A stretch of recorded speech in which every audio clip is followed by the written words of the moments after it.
I felt like me being a Black model was not the highlight. The highlight for me was that I sacrificed time with my daughter, 6 months with my daughter in order to be here. And I worked my behind off. Hi guys, this is Devyn Abdullah and this is my road to legacy. This is an old ass man versus young ass man podcast.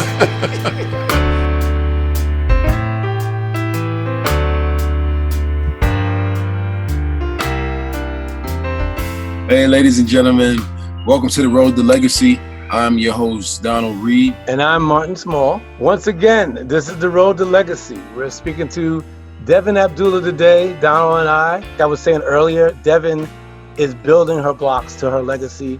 And there's a lot of people out there that need to hear about how she builds her blocks to legacy. Bronx native, she's a community activist, not just only a supermodel in her own right, a mother. And that's why we're speaking to her today. All right, so now, the Black fact today. I wanted to just remind people who already know about the Black codes. And if you don't know, the Black codes were Black laws back in the day that were governing the conduct of African Americans after the Civil War. So what happened, Civil War happened, everything was over. We won, the side that was supposed to win won. And then you had all these free slaves, approximately, I can't talk today, approximately, Doc. Yeah, please, approximately. Say the syllables. Approximately, look at Devyn cracking up. There we go. Say the syllables. Approximately 4 million, seriously, 4 million slaves were free. It's just like the virus now. They were let out all over the place. And the reason I say the virus, because things changed. All of a sudden, you have 4 million people that needed health care, people that needed jobs. So they enacted these laws that actually said, well, if you go out and you get a job, you're assigned a contract to that job. And if you can't do that job or you can't find a job, you basically become a slave again. So one of the laws, just for argument's sake, was that you couldn't speak loud in front of white people in the streets. Yeah. There was a lot of laws where you couldn't, if you were a farmer, you couldn't walk next to a rail line or next to a farm. And if you got caught on that rail line, you were arrested. In some cases, you were put to death. And in some cases, you had to basically become a de facto slave again. A slave, you're free, but you're a slave. It was a lot of things. They couldn't bear arms. They couldn't learn to read, write, exercise free speech, testify against a white person in court. There's so many things that happened. See, the Black codes were part of the Jim Crow laws. There were courts for Black people. There were courts for Black people, but there were courts for white people also. So it was a different type of law. Now, just to end this, the Black codes, and you guys can research it yourself, remember that the federal government was not pushing the Black codes. The federal government allowed it to happen. It was state to state. Each state had their own laws. The federal government chose to turn their faces away from the Black codes. So it behooves everyone to know their senators and their congressmen in their cities and states if they want any laws changed. This last thing that happened with Ahmaud Arbery. Right here in the state of Georgia. Right. Yes. People are complaining about that, but they're not doing anything. So one of the things that you can do, one of the small things that you can do, instead of running for Ahmaud or being a hashtag, like Devyn says, we don't want Black people to continue to be hashtags. What we want you to do is go to 5 calls app. You download that app and you can talk directly to your senators in your state. That's one of the ways you find laws on the table. One of the laws on the table right now is, I think it's HR 45, which is the Emmett Till anti-lynching law.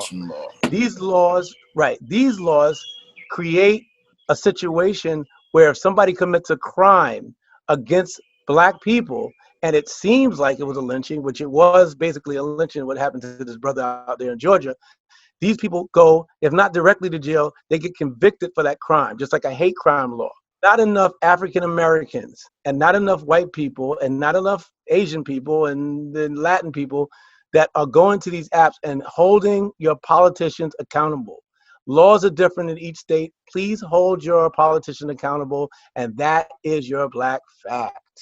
Doc, thank you for giving us that black fact. And so, yes, we can get back into Devyn Abdullah. Sorry to keep you on hold for so long while we get through the beginning and opening of the podcast. No. Do not apologize to me at all. If anything, like, that was a word to me as well. So I remember Martin did mention that app to me previously, and it's now that everybody is confined in their homes, our mobile devices are our tools. They're our weapons in order to really defend for ourselves. So I appreciate that, trust me. So we were talking yesterday, just briefly, about so many different things, Devyn. And once again, I know we said this a million times, we appreciate you coming on. One of the things we have to ask you today is, how do you feel about what's going on with this COVID-19 situation? What do you feel about this? How are you dealing with it? It's been interesting for me. I feel like I have to basically create this balance of awareness where I don't want to overload myself with information, because it can trigger anxiety. It can trigger depression for some people for caring of what's happening in the world so passionately. But man, it's crazy. It's crazy. It's deep. It's so deep. There's so many different categories that just popped up in my head immediately when you said that. There's the election. There's Trump. There's Bill Gates with his concept of vaccines and going forward. And I think that in order to, James Baldwin basically had this quote about, if you are a conscious Black person, then you are filled with rage. I think that's what the quote is. And I think when it comes to COVID, to stay conscious in terms of what's happening, you kind of get upset in between what's happening from state to state and certain states opening up. There's people that are dying right now, and for people to be so self-absorbed with themselves, where they're worrying about acts of service, they're worried about haircuts, and they're worried about being able to go to the movies and such, it definitely puts a perspective of the different values. And I think that with every pro, there's a con. So as bad as this may be, I feel like it's definitely giving people a voice. It's shifting people's perspectives, and hopefully we together as a generation can act and change the government for the better. Hopefully this will inspire people, because it's a shit show out there. It is. And I know you're handling it. Now, we're going to ask you some questions directly. What about you? What's going on in Devyn Abdullah's life now? What's going on? As of right now, I am in school. So I'm doing online schooling, which is beneficial for me because it kind of keeps me on a regular schedule, and it keeps me motivated to something when you're in an industry where you don't really know what the outcome is going to be after this. There's certain industries that are still thriving, and then there's some industries that you kind of already know that there's regularity to it, and as soon as things open back up, their businesses will still flourish. But the fashion industry, there's no telling what's going to happen after this. The entertainment industry in general. So as of right now, I'm just trying to build as many memories as I can with my daughter, and just find a different way to creatively just stay motivated. Right. I do lives on my Instagram occasionally for any models that are out there. I do have one-on-ones with models, potentially, if they need any help or assistance with getting signed to a mother agency in preparation for everything to open back up. But again, there still is no telling. So I just try to assist with the knowledge that I have gained in my career with having one-on-ones with potential models. That's incredible. I mean, yeah, I'm sorry. I was going to ask, what is your career? Who are you? Who's Devyn Abdullah? What has she done? Why would we have Devyn Abdullah on our show? Well, I'm a Bronx native, born and raised New Yorker, and I'm also a single mom. I am a model, and I've been modeling for, I don't want to give away my age, But I've been modeling for some double digits now. Mm-hmm. I've been modeling for 13 years, I think, so far. It's been 13 years. And I loved it. I still do love it. It's something that I fell into, but it's something that has developed me into who I am, the woman that I am today. And in that journey, I went from being a single mom, working 3 jobs, and signed up to do a reality TV show called The Face, and I won The Face. So that gave me the opportunity to be a brand ambassador and to do motivational speaking and to just really spread my story and try to inspire as many other people to pursue modeling in the right light and give them some of the guidance from what I basically went through. How is it that you are a single mother and a model at the same time? That sounds like it's very, very difficult to do. How do you handle that? What's that like? It is difficult. I'm not gonna lie. Most single mothers may or may not have the immediate support of their immediate family. And so I think the hardest part is with being a model is how demanding your time is. You want to be able to basically take advantage of every single opportunity that comes your way, because you never know if that one is specifically geared to you. There's so many different ranges of different types of beauties, and you never know what this client is specifically looking for. So when you get a gig or when you get a casting call for a job, you need to be there. They can call you at any time and say, hey, there's this casting, it's a request, we need you to get there now. Would you be able to get there in the next 30 to 45 minutes? And you have to just up and go. That type of demand on your lifestyle without having any planning and having a child, you have to get creative with your childcare. You have to get creative and bold with making sure that you're doing both jobs properly, securing the safety of your child, but also getting the bag. It was hard, but that's the reason why I'm happy I went on The Face, because it was able to give me that opportunity to expand myself, to get a little bit more exposure, and I won. So yeah, that's interesting. We heard some stuff about you on The Face, like controversy saying that you were not black enough, or something about black girls, or that was the Wendy Williams interview that she did on the thing, and on the what was that, red carpet? It was a red carpet. I see y'all going straight for the gut, huh? we try to ask all the hard questions that people want to know. We just went from 0 to 100. No, that's not the gut. Just now. I'm sorry, you feel like that's the gut. Being a model and a mom at the same time. By the way, Wendy Williams, like, we just went from 0 to 100. Sorry, well, we don't know too many people.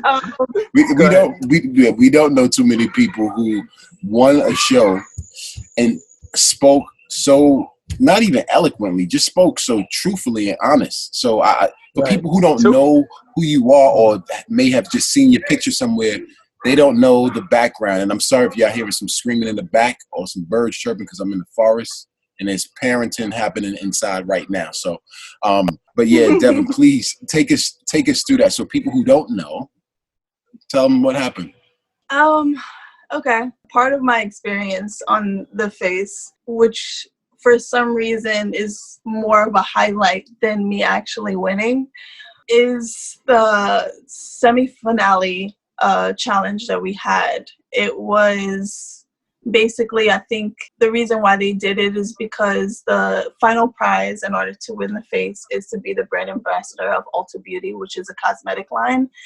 And they wanted to make sure that you'll be ready for interviews and you're personable and you're business savvy. So we did a red carpet challenge, and during that red carpet challenge, with all the flashing lights and taking your photos and such, at the end of the red carpet, Wendy Williams was interviewing all the candidates, and there was a question specifically asked to me, basically, how did it feel being a Black model and being one of the final Black models in the competition. And I didn't take too well to it. I think the reason why my answer was what it was, which was I feel like I have an international look and I feel like I'm an international model. I don't really consider myself a Black model, was due to the impact that I personally wanted to have. I'm looking at the end result and who I want to be represented as, and I wanted to make sure that my impact was more than just being somewhat confined in terms of just being a Black model. I think that I was kind of taken aback that the reason why my race would be connected with my career, even though it is the entertainment industry, and most of the time that is something that lies true. If you're a Black actor or actress and you go for a role, obviously you're going to be depicting a Black person. But in the modeling industry, I thought that it was very narrow-minded to me in my perspective of combining the two. I felt like me being a Black model was not the highlight. The highlight for me was that I sacrificed time with my daughter, 6 months with my daughter in order to be here. And I worked my behind off and I did the work to make sure that I was going to be in this position. I felt like I manifested. I actually did manifest it. I'm not going to discredit myself. I manifested it. And there was girls that were there in my room during the show that saw my actions of actually manifesting it. And so I felt like the Black model category was somewhat limiting myself. And now that it's all said and done, my perspective is still the same, but it's opened up a bit more. I feel like at that time I kind of had tunnel vision in terms of specifically what I want, and now I'm able to open up my perspective a little bit in terms of how that may have offended some other people and why it has offended other people. Now, when she said to you on the what did she say to you on the red carpet? She asked you on the red carpet what type of model you thought you were, or how did that come up? What did you say to her, and what did she say to you? No, I remember her asking me. Now, this was a long time ago, guys. So yeah, I know. But I don't remember word for word. I remember her basically asking me, how did it feel being a Black model and being in the finale? And my answer was what it was. I just wanna say really quickly what the headlines came up, and I'm sure you probably heard Black Enterprise, for example. The caption says, "Huh?" with a question mark, exclamation point. Black model on the face says she's not Black. Yeah. What's that about? Wendy had said, "Is it hard to be a Black model?" That's what Wendy said. I'm reading it now. Is it hard to be a Black model? And Devyn said, I don't really consider myself, just like she told us, a Black model. I know what my ethnicity is. That's what Devyn said. I know what my ethnicity is. So she did answer the question. I know what my ethnicity is, but I'm fair-skinned and I feel like I have an international look. And then Wendy said to her, so you don't feel Black? Classic Wendy Williams, right? And then Naomi, I just think it just sounds, it's all propaganda to me and publicity and fake news. We were talking last week, Devyn, we were talking to Cappy Pondexter, gold medalist, WNBA player, and she had said something about Japan. In a reaction, they had blamed her to saying something about Japan that she didn't say. It was during the time that earthquake took place in Japan, and right. She had made a statement on Twitter, saying how she felt bad for the people in Japan. She hope everybody's all right. I'm paraphrasing what she said. The media took that out of context and they spun it to say that Cappy said that happened because of Pearl Harbor. And they basically made her sound insensitive to what happened to the people in Japan. And so because of that, she got banned from the WNBA for like 2 years. She got death threats to her family. So it was crazy. And she didn't say it. She didn't say it because they twisted it and they turned it in a certain way. And then what put the icing on the cake, the dirt on top of the cake, was that she had to apologize for something that she didn't really say. And when I look at this interview here on the internet, and it says, when Wendy asks, is it hard to be a black woman, black model? And then you say, I know my ethnicity. You answer her question. You know you're black, you know, but she twisted it to say, so you don't feel black. I And mean, then, I think right. despite the twisting of it and the presentation of it, I did mention in our audio interview that it was snippeted. My response was much more lengthy than that, and it was snippeted right then, obviously in the final edit. So much so that some of the girls from the competition called me and was like, "Yo, did you see that?" Because they were there. But I think there's not that much that I can do, and the time has already shown my actions after it and how attentive I am with speaking against that and doing the work. I go to nonprofit organizations and I speak to women of all color, but I do pay attention to Black single mothers because I am a Black single mother. But in terms of confining myself to the idea of just being a Black model, I feel like that's limiting to my career, and I would never want to limit myself. And I think there's a difference in between the two, with identifying with being Black and the culture behind it and loving all of that. For me, I'm a Black woman. I came from a Black woman and I'm raising a Black woman. So there's no possible way for me to feel like I'm not Black. It's something that it's part of my existence. I walk outside and I know that I'm looked at differently from other people. Just being a Black model in the industry, there's some situations where you're looked at differently, where your rate is different, and the possibilities of you getting more opportunities is limited. So to get a response like that from Naomi while I was on the show, it was embarrassing because she is the trophy of Black models. So I looked up to her a lot. And I mean, I feel like it's important to kind of, for me to express the time that I was in at that time, my nerves and my maturity level. I feel like as life progresses, you learn more, not just about your career, but you learn more in terms of perspective. And I did have more of a explanation during that time that was cut out, but I do feel like during that interview, I gave Wendy control, and I should have been able to hold on to that moment and properly address it the way that I wanted to, without feeling like I can say something insensitively to jeopardize my opportunity being there. Did you feel that you were blackballed or something after you said that?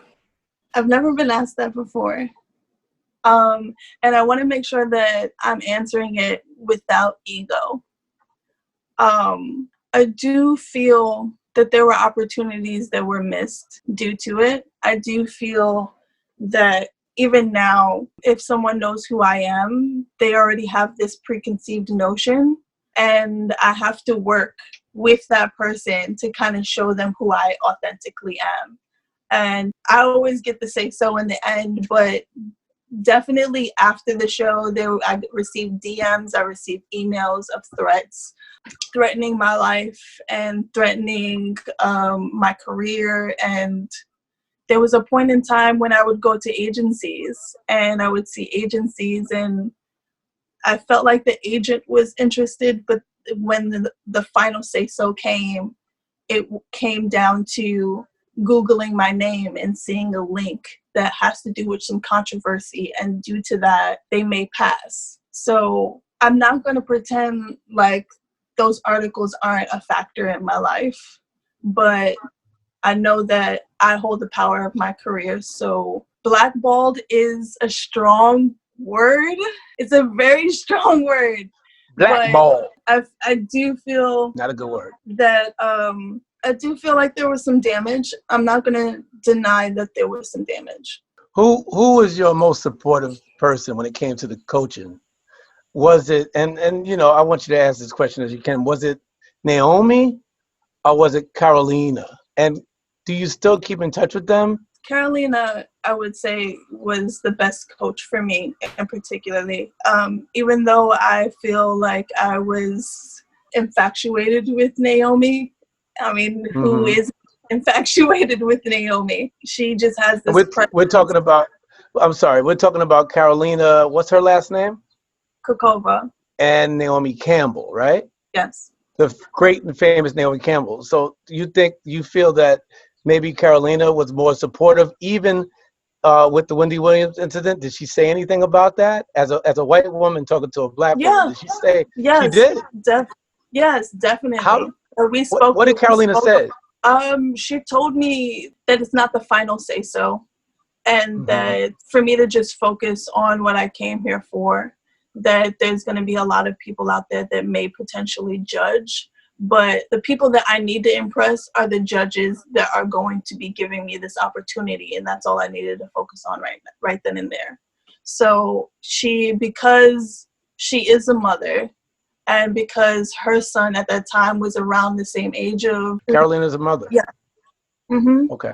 Yeah, I didn't know that because she is a mother, we kind of bonded in that light, and her son was just a couple years older than my daughter. So whenever it got tough, she just, with her nurturing motherly ways, would remind me of why I was there and kept me going. So I think definitely Karolína was the best choice for me. And what did Naomi, how did she support you as a black model and you being a black model? Where? Like who? There wasn't that. And how did that make you feel? And how did that make you feel in the light of where you were and your work? And how did that make you feel? Did you expect a black model to support you? You guys are digging deep. So there's stories here, right? There's stories here, and I feel like there's been a past with Naomi where you've seen little snippets of her behavior. And I've met her before personally, so I've seen it personally a couple of times. Yeah. So, yeah. And I'm trying to be as delightful as possible. Just be honest. Be honest. You know, that's what we ask for. So one thing that I found interesting with Naomi is that I had a hard problem really getting grasp of her. There was this glorification that I had, this romanticized idea of her just because of what she's done. Like, she's a badass. Like, that woman, when she walks in the room, you literally feel her power. She is stunning. And she walks around as a queen, rightfully so. But morally, sometimes I would question her.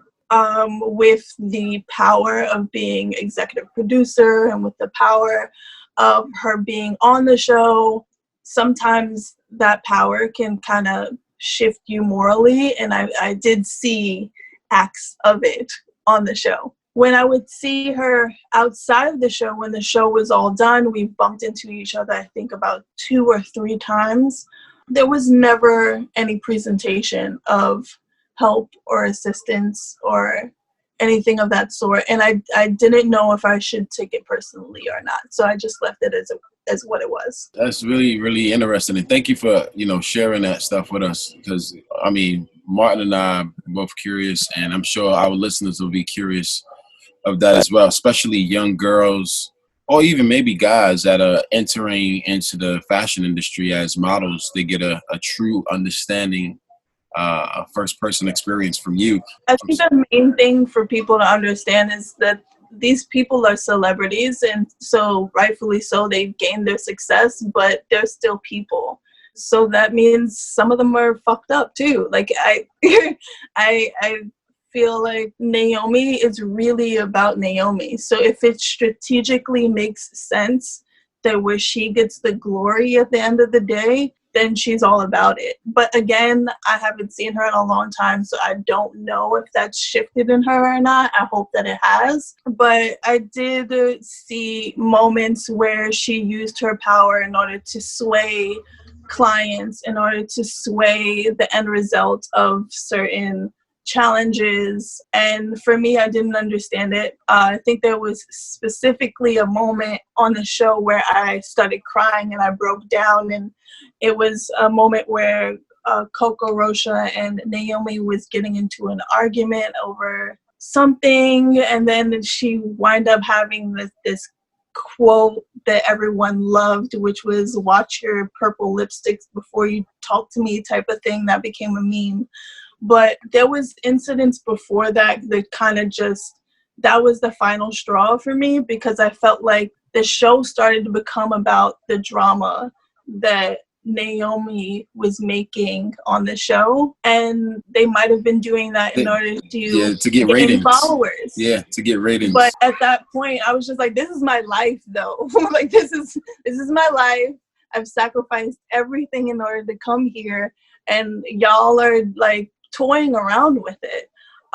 So again, I can only hope that things have changed and shifted for her since then. But my personal experience at that time was that I wanted to admire her, but the way that she was presenting herself, not just to the staff and not just to us, but to the other coaches, I couldn't really respect it.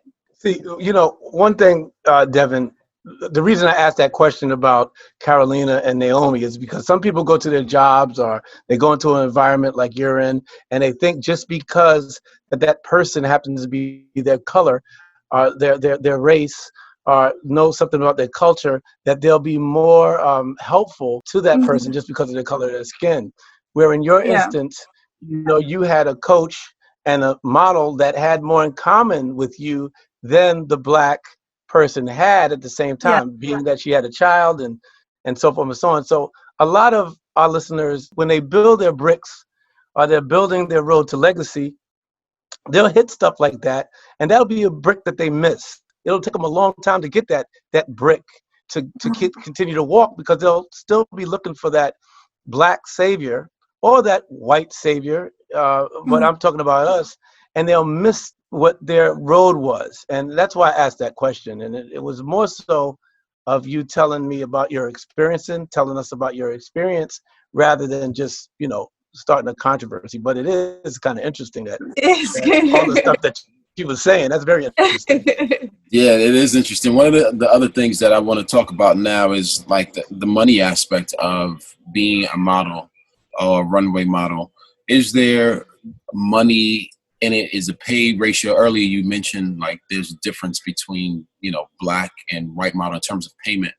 I was always curious on, do runway models make money? And also the other question is eating, because the people always say that models are solely anorexic or they have eating disorders. Is that true? Have you experienced seeing anything? Or definitely, it's a hot topic when it comes to the industry. It's one of the things that most models are concerned about. There has been incidences where Black models feel like they're not seen. I mean, we've gotten a lot better. I don't want to ignore the progress that has happened. Such social media has hit. It's becoming normalized due to the demand of Instagram models, and I think the Black representatives or the Black culture behind the fashion industry have somewhat become unapologetic with creating their own. Social media has made it a little bit more available for you to reach out to a Black photographer and reach out to a Black creative director and kind of like just do your own thing. And I do want to be able to like say that what I'm speaking of as of right now is not the same than it was about 7 years ago. 7 years ago, Black models were up against each other. We were fighting for the same exact jobs. We weren't creating our own because at that time we didn't have the power in order to do so. So the man for us was the client. The man for us was the casting directors. And you had to do anything and everything in order to be seen. You had to do everything and anything in order to just get a glimpse, like a spark, just to be remembered. And sometimes models would sacrifice themselves morally in order to do that. Sometimes they would do sexual favors in order to do that. And that has somewhat, during that time, hindered the ladder that Black models have to go up to in order to get the same pay rate as other models. So sometimes there's been jobs that you're basically on hold for and might be considered for with a lineup of the final 5 models, let's say. And the Black model is typically the model that the casting director would say, well, I'll get you this job if you do this. I'll get you more pay if you do this. The Black model is the more presented as the vulnerable model that the agent would say, well, I can help you get this gig if you do this. What's the craziest thing that you've seen a model do for a job? Well, I don't know if I haven't seen anything crazy, but I've heard stories. The only things that I have seen have been situations that have been presented to me. But you said the craziest. So what I would like to do is I'll just present something that happened to me, because I don't want to put anybody else's business out there without their permission. Okay. I have basically had a photographer say that they were interested in a job for me, asked me to come over, and a very well-known Black photographer, and asked me to come over for the gig to talk about it ahead of time. And I did so with getting a babysitter to watch my child and paying for someone to, literally paying for someone to watch my child to get there. And he started to try to come on to me. He started to try to grope me, and I was asking him what's going on? I know your wife, right? I've met your dog, your kids, right? So what are you doing? And his thing was, well, I have some other girls lined up for this, but if you're not willing to be down, then I can't help you. I know you have a daughter. I was trying to help you because you have a daughter. Wow. Yeah. So, that's the line.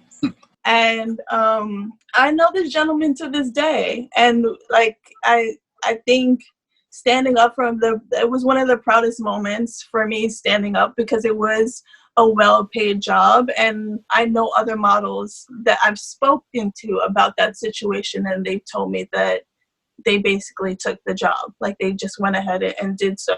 But I thought one thing for myself, I would say, is being a mom, even though it's presented as something that is very hard to be a model and a mom, being a mom has saved me out of so many different situations. Right. I'm so proud of being a mother.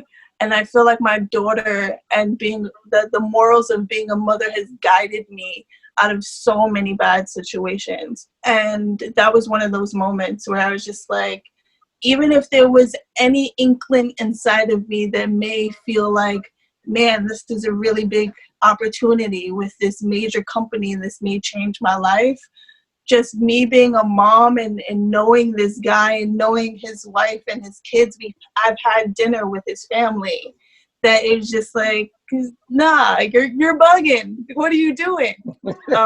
Yeah, no, that's a great thing that you didn't sell. You knew what your values were, because there are a lot of people in the industry that will say, you know what, I'm gonna do this one time because I'm trying to get that check, or I'm trying to get this campaign.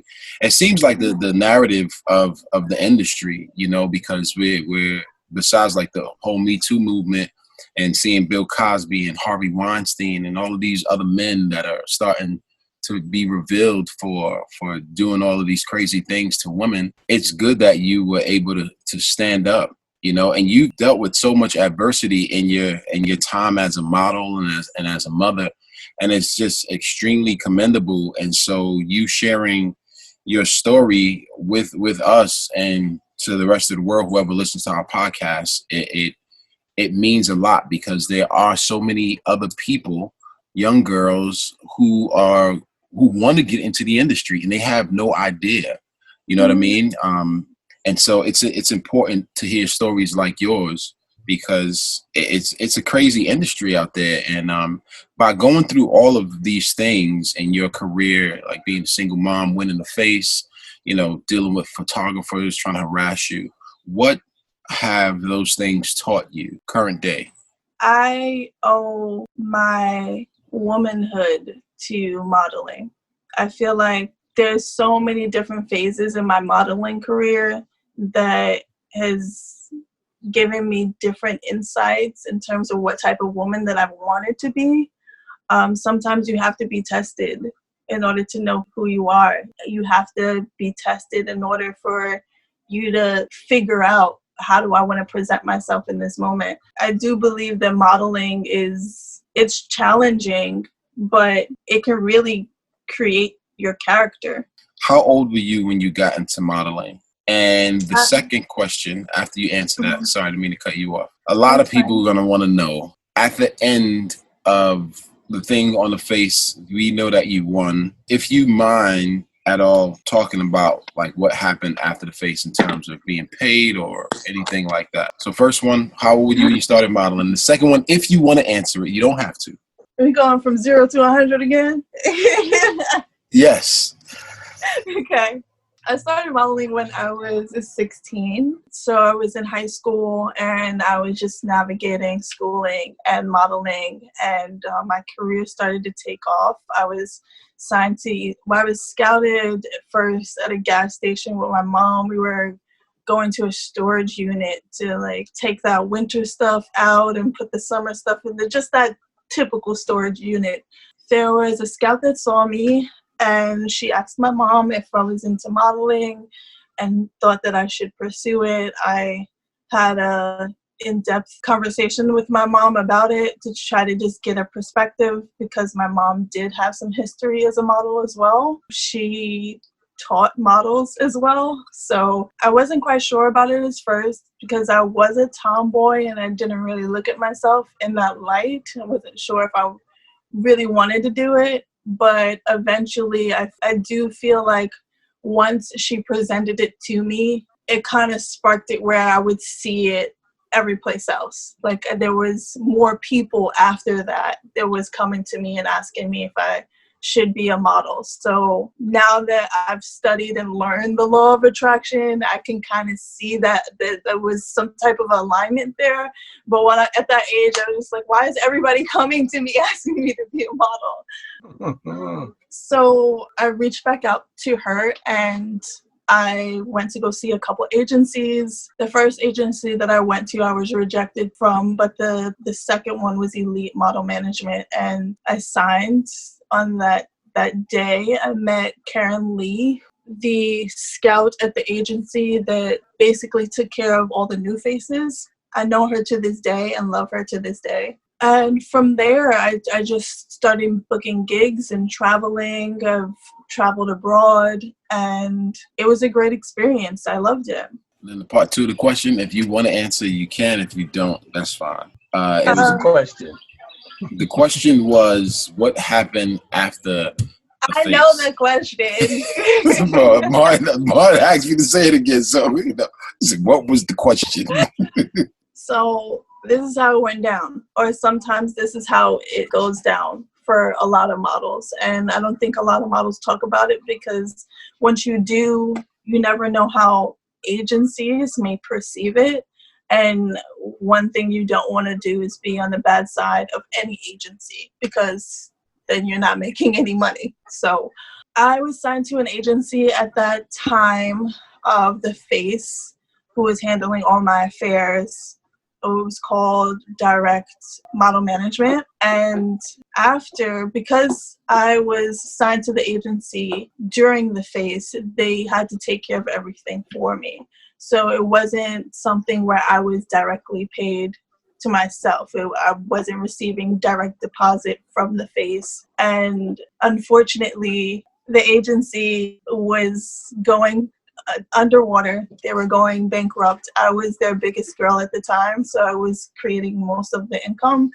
And so they had a large check. And to save themselves from going underneath the water, they used my money and without my permission. What?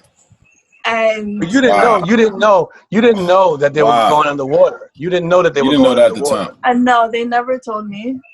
Right. They never told me. It wasn't until I had to do legal affairs. Like, it wasn't until I had to hire a lawyer to find out that, oh, okay, they filed for bankruptcy. So this is what they basically tried to take my money, invest it, and double up. So this way they can save themselves and pay me back.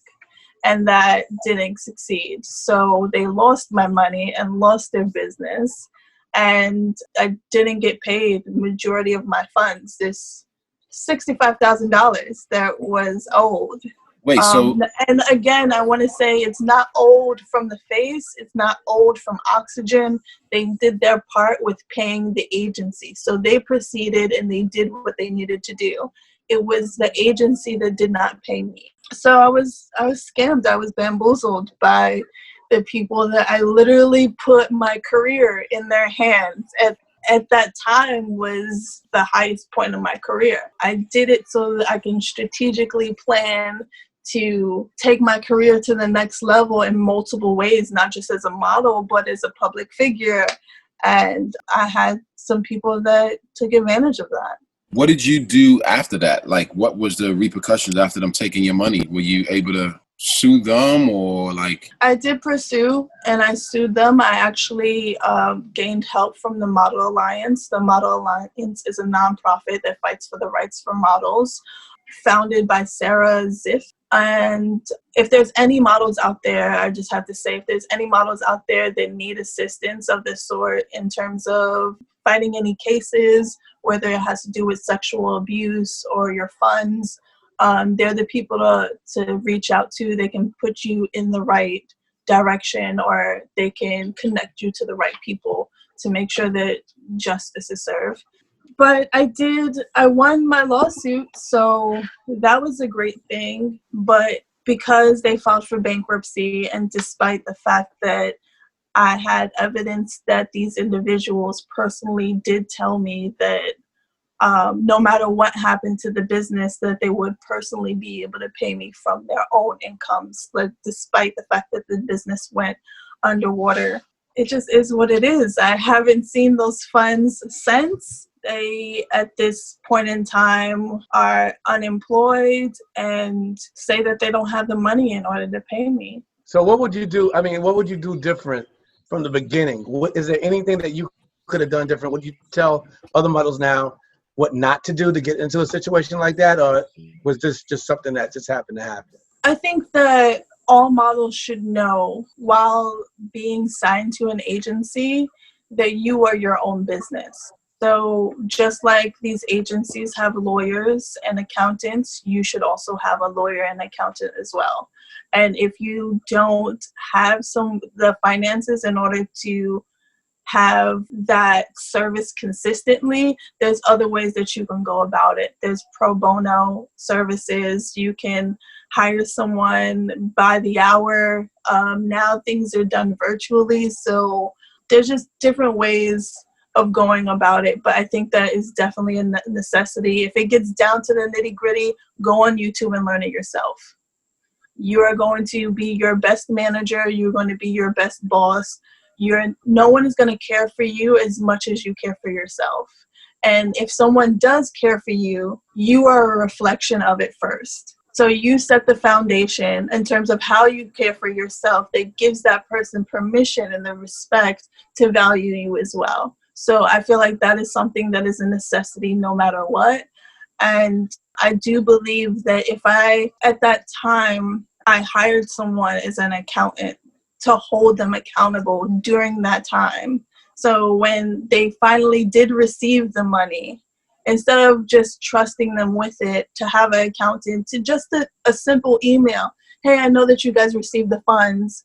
I just want to make sure that everything is okay. I'm just following up. So this way they know that they're being watched. That alone, I feel like would have drastically changed the situation, because people aren't going to feel comfortable with doing shady shit like that if they know that you're paying attention. That's some really great advice. Actually, I've never heard another model like speak on that aspect. We asked Cappy too, like about the financial aspect, because, you know, with athletes, you often hear, Black athletes in particular, often hear them coming to this money and they end up broke or whatever the case is. So thank you for sharing that. No, I just see it. I'm seeing it again, Donald. I'm seeing it again. I'm seeing up and coming advice giver, agency owner, because these things wouldn't happen. He gets the Cleo moment. He gets that Cleo moment. I get this thing up in my head. You see my head? I get it up in my head, and what happens is this thing, which is usually God, but I'll call it a thing right now, that tells me, you know, that I see a future agent coming up, a future person that wants their agency. Where are you at when it comes to leadership in your world? And do you want to have an agency, or do you see an agency, or is it worth your time to build an agency? What do you want to do about these issues in the industry? Is there anything that you personally want to do about that, Ms. Abdullah? I do feel like there's things that I would like to address, but I'm not quite sure if it comes in an agency form. To be quite honest, I would love to help guide people, the right people, because I don't like my time to be wasted. I think there's pros and cons to everything, and the biggest con that I can think of when it comes to having an agency is I'm a mother already. I'm not trying to be here to baby anyone. Like, I'm not trying to here to baby any grown ass adults. All right. If I sent you to a casting, make sure you get there. I don't want no excuses. So I would be one of the mama bear a little bit. I would give more tough love if I was an agent, which could be a good thing. But what I definitely see in the future would be panels, would be one-on-one classes. So I do see services there, but I'm not sure about an agency. An agency is a lot. So we'll see. I don't know how it goes, but I do know that I'm hearing so much that you can offer to help other people out on their road to legacy, to really help people out to get into where they want to do. And I also see that being part of your legacy. That's another stone that I see in the path. So that's why I asked that question. It's just this information, like Donald said, is just so important. Well, there is a thing such as a mother agency, which is different than a typical agency. An agency books your gigs. So they give you they represent you to the clients on a daily basis and make sure that you're receiving the proper income and surviving out here in these streets. But a mother agency is an agent that develops you in the beginning stages. So this way, when you go to an agency, there's no more of a learning curve. You can just hit the floor running and be ready for work. And so mother agencies and agencies work in cahoots with each other, because it just benefits the experience overall. If a model was able to go to an agency immediately and be ready to be behind a camera without feeling uncomfortable or shy, present themselves properly at a casting, be able to do runway, be trained to do runway ahead of time, it just works out. So maybe a mother agency might be in the works. Well, you know what Donald and I are going to do, us three together, what we're going to do is we're going to produce a webinar. Yes. And we're going to put you on the webinar, and we're going to have people ask their questions to you. And we're going to do that. We're going to do that soon. You agree with that, Donald? What's up with that? All right. Yeah, absolutely. I agree with that. I think we should do that as soon as possible. Webinar, lecture, circuit, model class, business class. So for now, everything is. But now, this advice on our podcast, Read Small Legacy podcast, is free. But in the future, I don't know if she's going to want to give this free stuff away. You know what I'm saying? I think it's a great idea that you can train people and teach people how to protect themselves, especially Black, African American, or people of color. Because right now there's so many people of color going into the industry. I looked on the internet today, and the top models of 2020 are all girls of color. Yes. I mean, there's like 5 of them. That's all girls of color. There's 2 or 3 African Americans, 1 African. There's an Eastern Asian person, and the rest go down the line. And that's just really impressive. And you're one of the people who helped start that trend. Even by Wendy Williams saying the crap that she said, it pushed us forward in so many ways. And that's part of your legacy. And you have the right to give other models that are coming into the industry that strength. But the point of the matter is, you have so many jewels, and you're a diamond. And diamonds, you know, they get crushed and crushed over the years to create this beautiful diamond. You've been through so much, and we want to produce. Hopefully, we can work together, us 3, to produce some type of webinar, some type of way to teach, and then later on, like Donald said, like lectures. But that's all I have to say. In closing up, Devyn, what do you want your legacy to be? Yes. What, Devyn? What do you want your legacy to be? What do I want my legacy to be? When I think of the modeling industry, right, I'm super proud of what facts that you just said. The fact that we're being more represented and accepted, and the things that we previously had to do as Black attractive people, we don't have to do anymore. And that we are able to have our power in our hands and demand it. But I do feel like the work is not over, that it still needs to progress. And I feel like as of right now in the modeling industry, there's these generational curses, and we're healing them along the way. And if I can be a part of that would be great. It's a challenging question because I have my own legacy, and then I have literally a physical version of my legacy. I'm a mother, so it's kind of different to think of that concept. In terms of my legacy, I'm still working on it, but the proudest thing in my life is that I have a physical living legacy that I'm taking care of every single day, my daughter. And my legacy, I would say, for me, in terms of that, is breaking generational curses and just being the best mom that I can be for her. So this is my legacy.